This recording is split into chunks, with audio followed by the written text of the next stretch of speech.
नमस्कार सर्वांना. सर्वप्रथम श्री स्वामी समर्थ. कसे आहात तुम्ही सगळे? मस्त आहात ना? मस्तच राहा. आणि आजचं स्पेशल असं बघा, छान दिवा लावलेला आहे. मस्त बाहेर फुलं वगैरे छान, एकदम प्रसन्नाचं वातावरण आहे. ही शर्वई बघत होती गेली पळाली आतमध्ये. आता आपण व्हिडिओला सुरुवात करूया. काय करतोय? काय खेळतोय? अभ्यास? कधीच आहे. मी आता साफसफाई करायला घेतली आहे श्रावणाची. मग अमावस्या होती त्यामुळे म्हटलं चला आता थोडं थोडं साफसफाई करायला हवी आहे. कारण आपल्याकडे श्रावणामध्ये देवीच्या परड्या असतात.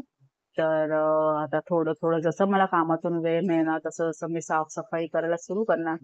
आता हे बघा, इथे मी खिडक्या वगैरे असं छान असं ह्याने व्हॅक्युमने असं क्लीन करत होते. मस्त एकदम छान फटाफट एकदम क्लीन होतात. काही त्याला जास्त अशी हेच करावी लागत नाही. मस्त फिरवायचं, फटाफट सगळं सोक करतात ते पूर्ण असं. तर आपल्याला दादा बघा, हे कार्पेट आम्ही असं त्याच्यावरती बसतो त्यामुळे ते साफ करतात. मग मी टॉयलेट बाथरूम सर्व हे तर माझं असतंच का धुवायचं, पण आजही करत होते मी. मग म्हटलं चला रोल बनवूया. मग चिकन रोल साठी सगळ्या भाज्या, चिकन बॉईल करून घेतलं, मेयोनीज आणि मिक्स हर्ब्स वगैरे सगळं. मग हे चिकनचं उकडवून घेतलं, त्यात मग मिक्स हर्ब्स टाकले आणि हे टूथपिक आहेत हे असे रोलला लावायचे नंतर, म्हणजे ते रोल पकडता येतो व्यवस्थित. मग लाल, हिरवी आणि पिवळी अशी शिमला मिरची, कांद्याचे स्लाइस, हे ॲव्होकाडो आहे. हे ॲव्होकाडोचे स्लाइसच निघाले नाहीत ते मग त्याचा पल काढून घेतला. चिकन टाकलं आणि मग मेयोनीज टाकलं थोडंसं आणि शेजवान सॉस टाकला थोडा. म्हणजे कसं चटपटीत छान मस्त लागतं. आम्ही तर नॉनव्हेज खात नाही हे कामावरती बनवलं होतं. तर हे बघा, हे असं स्टिक लावायचं, मग ते पकडायलाही जमतं आणि छान खायलाही लागतं. जेव्हा मी नॉनव्हेज खात होते तेव्हा मी खायचे, आता मी खात नाही, त्यामुळे काहीच नाही वाटत. तर बघ, खूप छान असे मस्त मी जवळजवळ 7-8 करून घेतले होते. असं पूर्ण हे बघा, पूर्ण असे ठेवले आहेत. पकडायलाही मग छान सोबर असे मस्त ते स्टिक लावलं ना, छान असं हे करतं. मग मी नंतर म्हटलं चला मटन कबाब करूया. शामी कबाब करायचे होते, मग मी डाळ भिजत घातलेली आणि मटनचा किमा होता. मग मी कुकरमध्ये आपली चण्याची डाळ घेतली आणि मग किमा टाकला आणि 1 कप पाणी घातलं. मग बडीशेप आणि 2-3 लवंगा, मसाला वेलची आणि काळं मिरं आणि जिरं आणि मी असे कांदा फ्राय केला. त्याच्यामध्ये तुपामध्ये कांदा आणि मसाला वेलची, तमालपत्र, 2 लवंगा वगैरे घातल्या. मग ते तांदूळ धुवून घेतले होते. मग मी राईस कुकरमध्ये लावणार होते. हा राईस, ह्याला भुगा राईस असं म्हणतात. मग मी तांदळामध्ये थोडं पाणी घालून मीठ घातलं आणि मग हे परतलेला कांदा असा ब्राऊन होईपर्यंत, गोल्डन होईपर्यंतच ठेवायचं, जास्त करपवायचं नाही. आणि मग ते त्याच्यामध्ये मी ॲड करणार आणि चांगलं परतून परतून घेतलं आणि मग मी ह्याच्यामध्ये ॲड केलं भातामध्येच आणि छान असं मिक्स करून त्याला मीठ वगैरे छान घालून मग मी तर त्याला झाकून ठेवणार आहे. हा राईस कुकर खूप छान आहे, तुम्ही घ्या. मुलांना तुम्हाला हॉस्टेलला वगैरे पाठवण्यासाठी खूप छान आहे.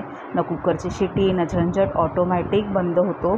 त्याच्यामध्ये व्यवस्थित पाणी वगैरे घालायचं आणि ऑन करून ठेवून द्यायचा, काही प्रॉब्लेम नाही आहे. मग मी थोडा पुदिना घातला. पुदिना घातल्याने खूप छान फ्लेवर येतो तुमच्या घरामध्ये. अक्षरशः याचा इतका सुवास दरवळेल की खूप छान. मग मी झाकून ठेवलं आणि मग मी ते शामी कबाबचं असं वाटून घेतलं होतं, डाळ आणि मटणाचं. आणि मग त्याच्यामध्ये धणा पावडर घातली आणि ते वाटण घेतलं, ते मटण आणि चणा डाळीचं गरम मसाला घातलेलं. मग त्याच्यामध्ये लिंबू पिळलं, असं एक थोडंसंच पिळायचं, जास्त नाही पिळायचं. आणि पुदिना घातला. मग कांदा चिरलेला तो एक कांदा बस होतो, तो घातला. आणि मग मी हे थोडंसं ब्रेडक्रम आहेत, हे ब्रेडक्रम घालायचे म्हणजे बाइंडिंग छान येतं. थोडं डाळ आणि ह्याच्यामध्ये थोडं पातळ होतं ना, त्यामुळे मग ते घालायचं. मीठ घातलं, हळद घातली, लाल तिखट घातलं, गरम मसाले तर ऑलरेडी होतेच त्याच्यामध्ये शिजवताना. मग हे मिक्स करून घ्यायचं छान. मस्त ब्रेडक्रमने बाइंडिंग होतं व्यवस्थित. हे बघा, मस्त बाइंडिंग होतं त्याला. आणि मग मी असं गोल गोल गोल केलं आणि मग ते पॅनवरती असे थापून घेतले. मग ह्याला शामी कबाब म्हणतात. हे वरून एवढे क्रिस्पी आणि आतमध्ये एकदम सॉफ्ट असतात. तूप घालायचं 1 चमचा आणि मग त्याच्यावर फ्राय करायचे. तुपामध्ये खूप छान लागतात. तुम्ही करून बघा आणि गोल्डन ब्राऊन होईपर्यंत असं शॅलो फ्राय करायचे. डीप फ्राय नाही करायचे. डीप फ्रायने जास्त तेल खाणार. चणा डाळ आहे ना, आणि चणा डाळामुळे एवढं क्रिस्पी छान होतं. हे अद्रितसाठी आहेत बिना तिखटाचे 2 अद्रित बाळ आहे ना. भात बघा किती छान मोकळा मोकळा होतो. याच्यामध्ये तुम्ही पुलावही करू शकता. असं राईस घालायचं आणि वरून सॉटे करून भाज्या घालू शकता. मस्त मोकळा होतो. कोणतेही तांदूळ असू द्या, राईस कुकरमध्ये भात हा खूप छान शिजतो. आणि हे शामी कबाब बघा ब्राऊन झालं एका साईडने, आणि मग मी असे शालो फ्राय करून घेतले. तुम्ही हे इतके सुंदर लागतात ना, तुम्ही करून बघा, खूप छान लागतात. मी जेव्हा नॉनव्हेज खात होती तेव्हा मी खाल्लेले आहेत. आता मी नॉनव्हेज नाही खात, त्यामुळे बनवते मात्र मला बनवायला फार आवडतं.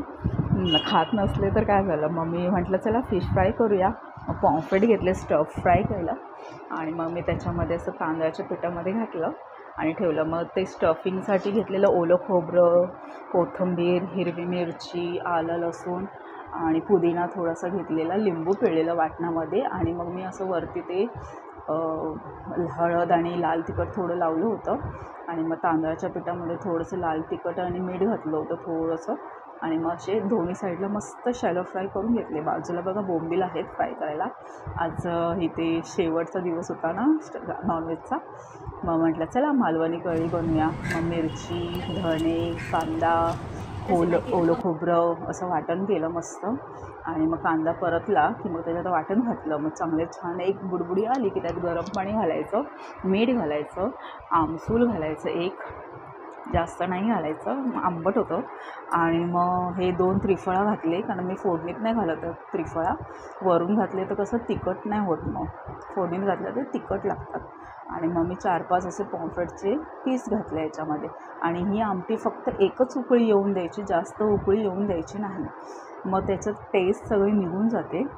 आणि हे पाहू शकता तुम्ही थिकनेस वगैरे किती छान आला आहे. आणि मग ह्याच्यामध्ये कोथिंबीर घातली मी, आणि मग एकच उकळी आल्यावरती मी गॅस बंद केला. हॅलो, नमस्कार. खूप थकले मी आज खूप. श्रावणाची आता सगळी साफसफाई सुरू झालेली आहे. तर प्लीज माझे व्हिडिओ तुम्हाला आवडले असतील तर लाईक करा, सबस्क्राईब करा आणि शेअर करा. मी आज आहे ना नॉनव्हेज ज्यांना आवडतं त्यांच्यासाठी स्पेशल असे व्हिडिओ नॉनव्हेजचे रेसिपीज टाकलेले आहेत. तर प्लीज माझ्या व्हिडिओला नक्की कमेंट करून सांगा की तुम्हाला माझे नॉनव्हेज रेसिपी कशा वाटल्या. चला बाय.